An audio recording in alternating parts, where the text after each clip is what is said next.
Welcome to Health Live, everybody. Today we'll be doing a deep dive into human metapneumovirus, or HMPV for short. That's right.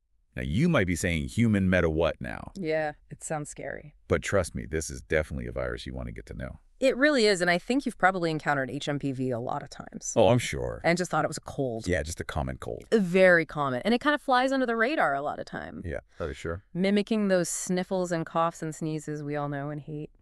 All right, so you've sent us some articles about HMPV.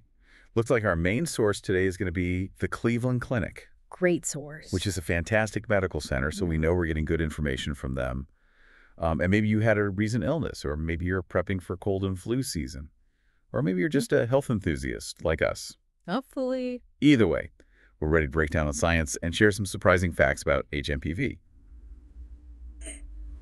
So to kick things off, let's look at what the Cleveland Clinic tells us about the basics of HMPV. So it's a respiratory virus.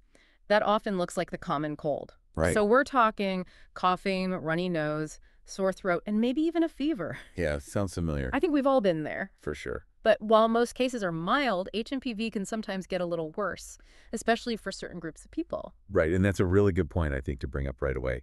So the Cleveland Clinic highlights that HMPV can lead to more serious respiratory infections.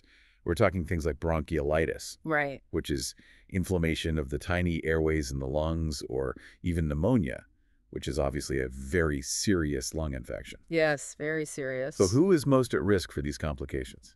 So the Cleveland Clinic points out that young children are particularly vulnerable, Especially under 5. especially under 5, and that's because their immune systems are still developing. Right, so their little bodies are encountering this virus For the first time. for the first time, and they haven't built up those defenses yet. Exactly. That's why we see a higher rate of hospitalization for HMPV in this age group. Yeah, and to put it in perspective, the Cleveland Clinic states that HMPV is responsible for about 10 to 12% of all respiratory illnesses in kids.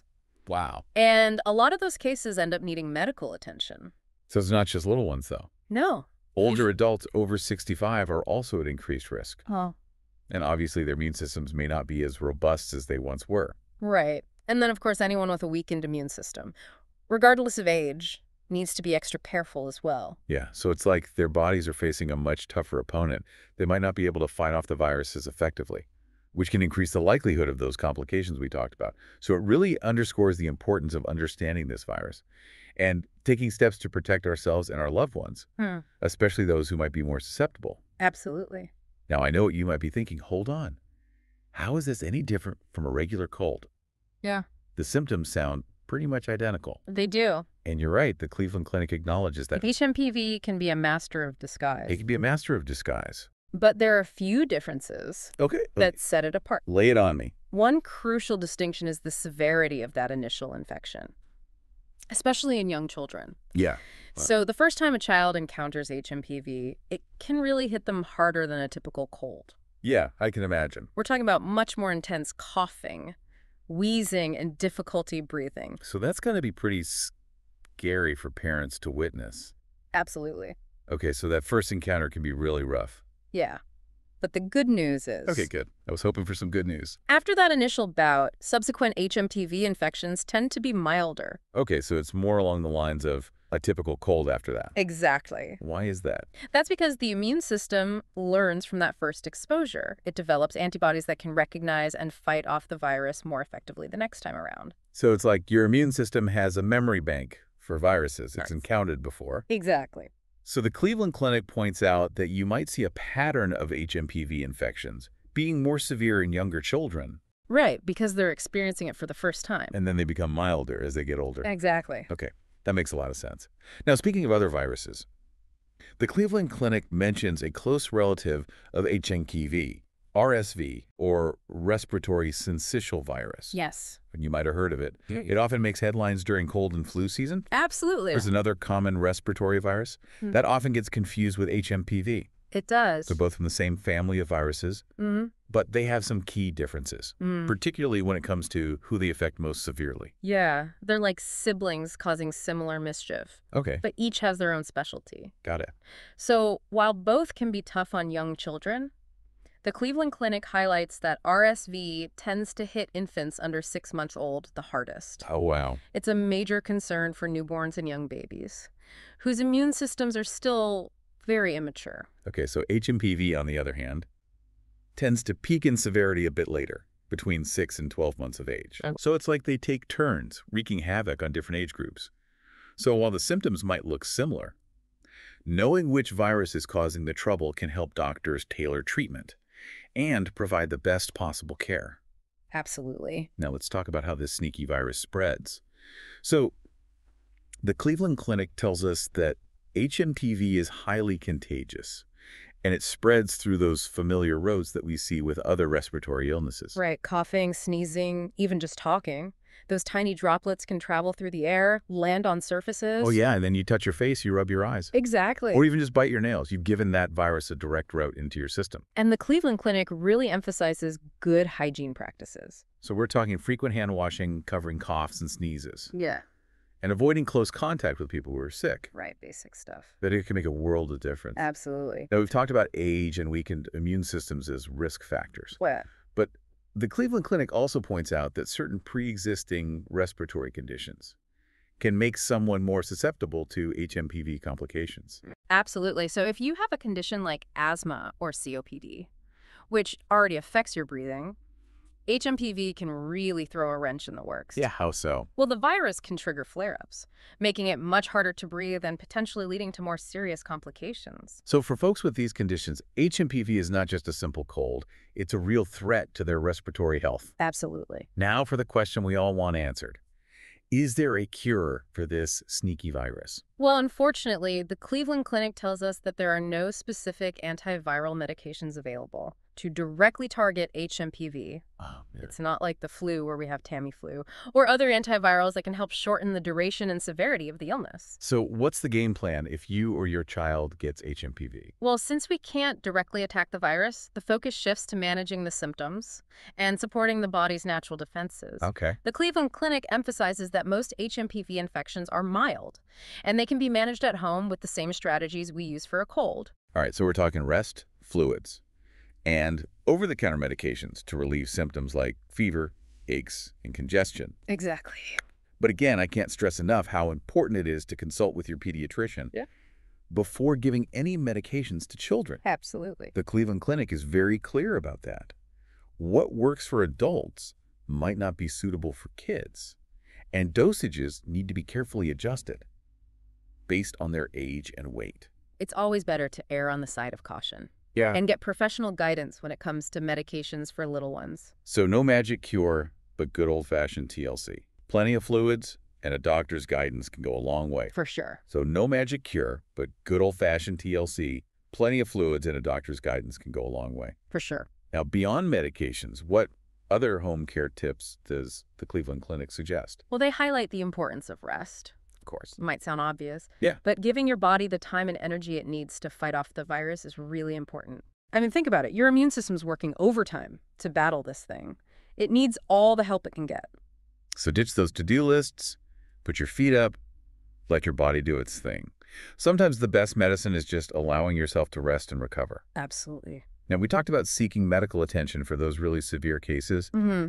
but what about those milder situations where the symptoms aren't super alarming, but you're still not feeling quite right? So the Cleveland Clinic recommends contacting your healthcare provider.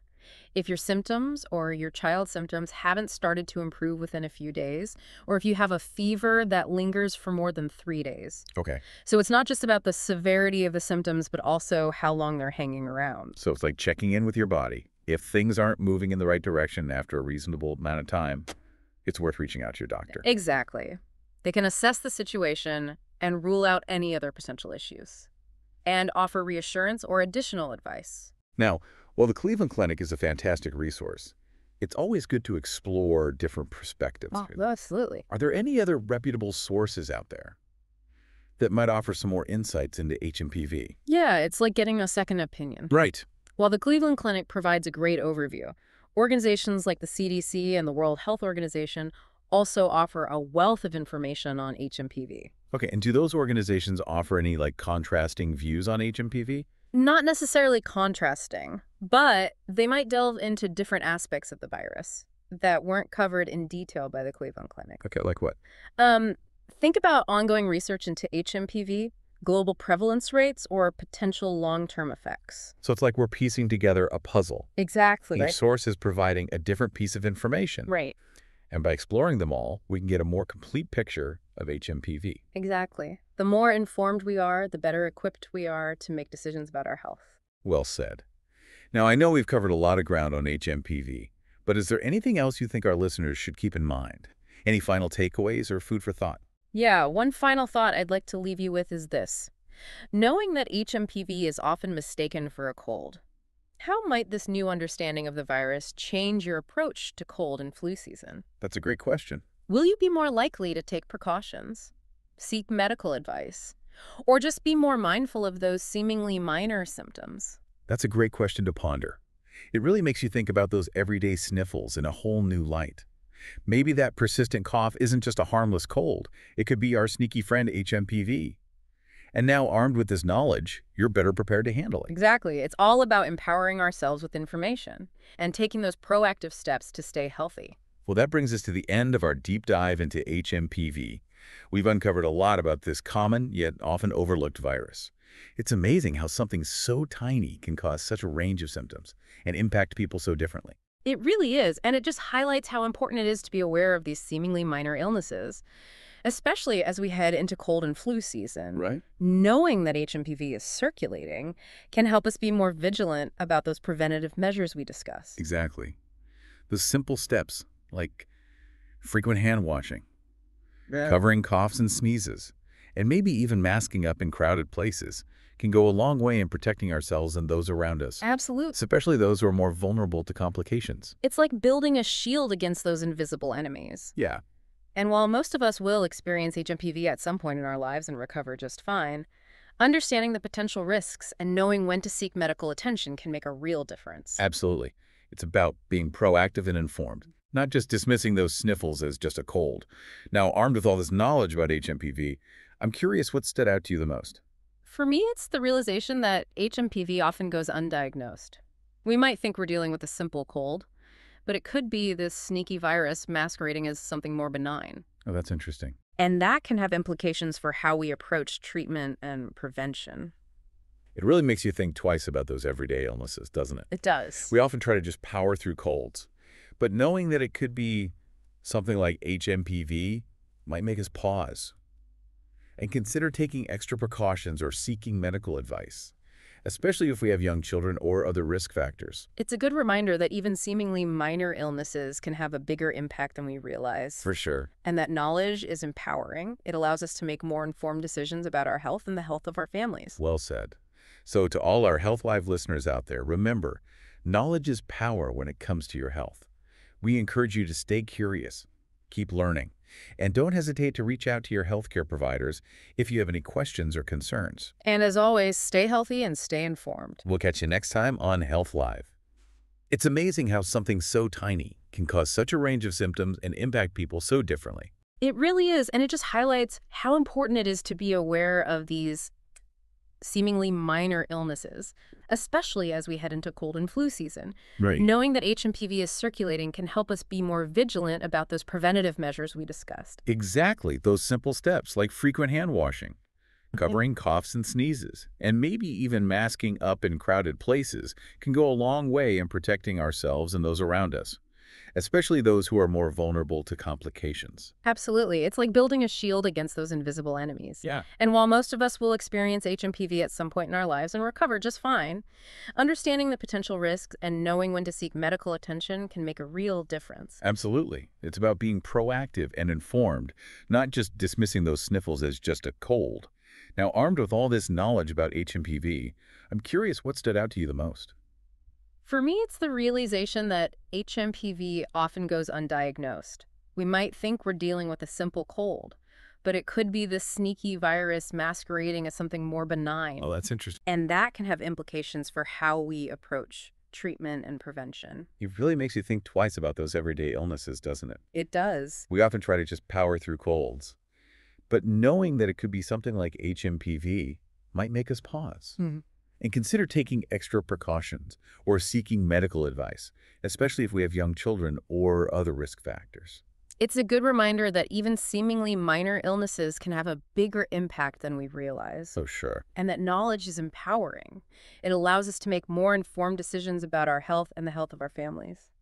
Well said. So to all our Health Live listeners out there, remember, knowledge is power when it comes to your health. We encourage you to stay curious, keep learning, and don't hesitate to reach out to your healthcare providers if you have any questions or concerns. And as always, stay healthy and stay informed. We'll catch you next time on Health Live.